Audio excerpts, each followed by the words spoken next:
Bonjour Adrien Gindre. Bonjour Brice. Votre invité ce matin, Michel Sapin, ancien ministre de l'économie et des finances. Bonjour Michel Sapin. Bonjour. C'est votre première interview télé depuis le jugement de Marine Le Pen. On va notamment parler de la loi Sapin 2, si souvent commentée ces derniers jours. Mais d'abord, cette annonce de la nuit par Donald Trump, le président américain, et ses droits de douane au moins 10% sur tous les produits importés, puis des majorations 20% pour les produits européens, 34% même pour les produits chinois. L'Élysée annonce en France une réunion avec les filières impactées dès cet après-midi. C'est grave comment à vos yeux? C'est d'abord grave pour les États-Unis. La première conséquence d'une décision pas encore mise en œuvre, d'une décision telle qu'elle a été annoncée, c'est de faire monter les prix aux États-Unis. C'est d'ailleurs les réactions internes du débat américain. Donc ce sont des annonces impulsives au nom d'une forme de dogmatisme suivant laquelle, en fermant les frontières, on va protéger les Américains. Il y a longtemps que les Américains eux-mêmes ont compris que ce n'était pas comme ça que ça fonctionnait. Et pour nous, les prix aux États-Unis, d'accord, mais pour notre économie. Pour nous, ça dépend totalement des systèmes dans chacun des pays. On prend l'Allemagne, ça peut avoir une conséquence considérable parce que l'Allemagne est un grand pays exportateur, que ce soit de la voiture ou que ce soit de la chimie. Ça peut avoir des conséquences en France, mais plutôt sur des filières plus pointues. On pense en particulier aux alcools. Si les Américains ou M. Trump veut priver les Américains d'alcool, il peut le faire. Mais globalement, si je regarde au-delà des États-Unis, où les conséquences seraient importantes, c'est le ralentissement du monde, c'est le ralentissement de la croissance. Mondiale. Et c'est provoqué, si ce n'est une crise, en tous les cas, un ralentissement de la croissance à un moment où, par ailleurs, déjà, il y avait quelques hoquets, y compris en Europe et en France. La présidente de la Commission européenne, dès ce matin, a dit que les Européens travaillent à un nouveau paquet de contre-mesures si les négociations échouent. On comprend bien qu'il y a toujours la volonté de pouvoir négocier. Qu'est-ce qu'on peut faire, à votre avis? Est-ce qu'on peut encore réellement négocier avec un homme comme Donald Trump? Mais la caractéristique de Donald Trump, c'est qu'il annonce et qu'on ne sait jamais s'il met ensuite en œuvre.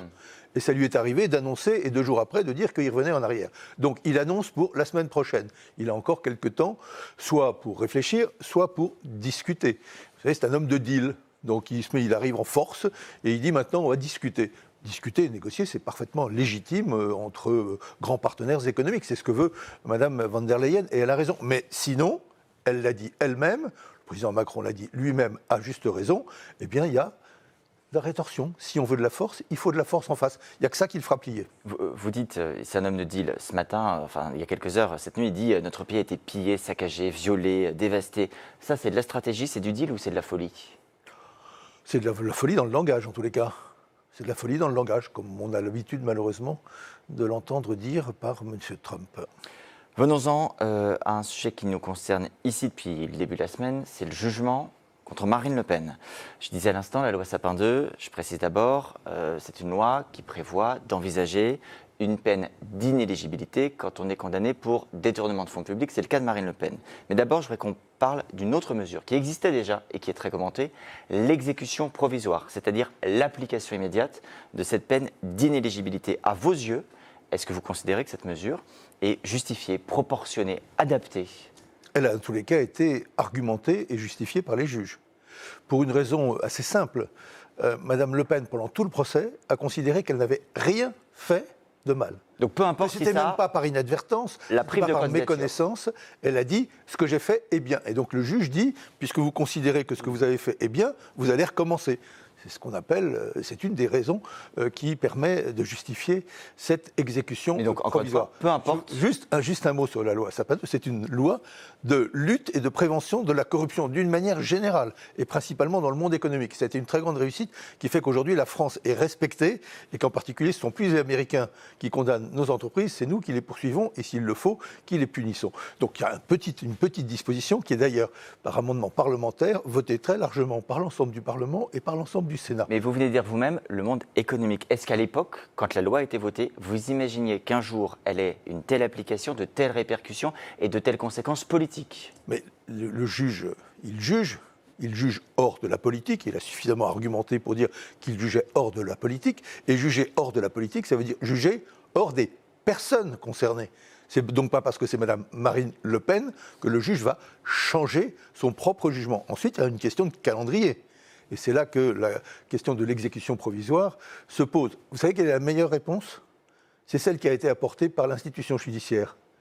Avoir un appel rapidement pour qu'il y ait une décision définitive rapidement et qu'ainsi tout ceci soit éclairci et qu'on ne soit pas sur un débat juridique et politisé, mais qu'on soit simplement sur des faits et des décisions définitives. Ça veut dire qu'aujourd'hui, quand vous voyez ce qui se passe, quand vous voyez aussi les conséquences de la loi, parce que le juge, certes, applique la loi, vous n'avez, vous, aucun regret sur ce qui a été voté à l'époque et sur donc les répercussions que ça peut avoir aujourd'hui, je le redis, sur un plan politique. Ah non, strictement, je ne vais pas avoir du regret. C'est une loi qui a été votée très, très largement par le Parlement, qui a considéré, après d'autres lois, et avant une autre loi d'ailleurs en 2017, qui a confirmé cette disposition et qui a été votée à ce moment-là par une bonne partie du RN. Donc juste, c'est une unanimité politique qui est simple et que tout le monde comprend.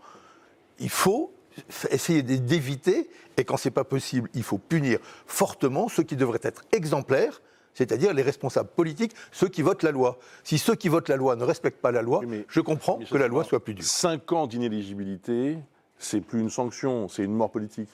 Donc, alors, 5 ans d'inéligibilité, combien avait M. Juppé ? Pour des faits qui sont assez comparables, puisque M. Juppé, c'était ce qu'on a appelé les emplois fictifs de la ville de Paris. L'utilisation de l'argent de la ville de Paris au profit. Il a eu combien ? 10 ans, mais on est pas 10 ans. Donc juste, c'est pas la première fois que l'inéligibilité est appliquée. Est-ce que l'inéligibilité et l'application immédiate, c'est la première fois que c'est appliqué, là, au cours de ces dernières années? Non, ça a été appliqué des dizaines de fois à des élus locaux et plusieurs fois à des élus nationaux. Donc on n'est pas dans un système d'exemption. Est-ce que vous entendez? Ce matin, par exemple, le président du Sénat, personnalité éminente et pas soupçonnable d'être un soutien de Marine Le Pen, dans le Figaro, il pose la question sur votre loi. Il dit « L'objet a-t-il bien été atteint? Cette loi est-elle bien proportionnée à l'objectif visé ?» Et il donne des chiffres sur les peines d'inéligibilité. Il dit « 2018, nous avions 440 peines prononcées. En 2022, 8857. Il se demande si on n'est pas tombé là dans une forme d'excès. Alors je rappelle de nouveau comment ça se passe. Une loi est votée, elle est appliquée par les juges. Est-ce que la loi Sapin prévoit une inéligibilité automatique? La réponse est non. Il faut que le juge justifie l'utilisation de cette inéligibilité. C'est donc le dispositif habituel, ce qu'on appelle la proportionner les peines en fonction des faits et des personnes, la personnalisation des peines. Ce sont donc les juges qui, comme la société, sont aujourd'hui plus sévères vis-à-vis des politiques qui manquent à leur devoir. C'est une évolution, je pense, plutôt bonne de la société qui dit non, c'est pas possible. Alors le problème, c'est qu'il faut être sévère avec les autres, mais pas avec soi-même. Mais ça marche pas. Sur le principe, vous considérez que c'est bien à la justice de décider qui peut se présenter à une élection présidentielle et donc qui peut être président de la République, plutôt qu'aux électeurs? Non, non, la justice, elle se préoccupe pas de ça et elle a raison. Elle juge des personnes en fonction de faits et de la gravité des faits. Mais quand ça se ensuite, la question du calendrier, je vous ai donné ma réponse. Que la justice aille le plus vite possible, qu'une décision définitive soit prise, et comme ça, il n'y aura plus de débat, au moins sur ce sujet. Un mot de commentaire politique, pour le coup, parce qu'on n'est pas dans la justice. Dimanche, un meeting de soutien, c'est comme ça qu'il est présenté, est organisé par le Rassemblement national pour Marine Le Pen. Est-ce que là, on est dans une manifestation légitime ou une volonté de pression problématique pour vous? On est dans une manifestation avec une volonté de pression.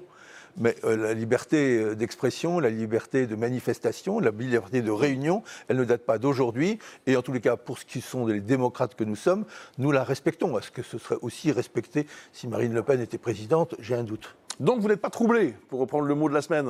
Non, je suis troublé par le trouble. Ah. Je suis troublé par le trouble, surtout quand c'est le premier mot prononcé par le Premier ministre, alors que son premier mot aurait dû être « Je soutiens l'institution judiciaire ». Merci beaucoup Michel Sapin, merci Adrien Gindre.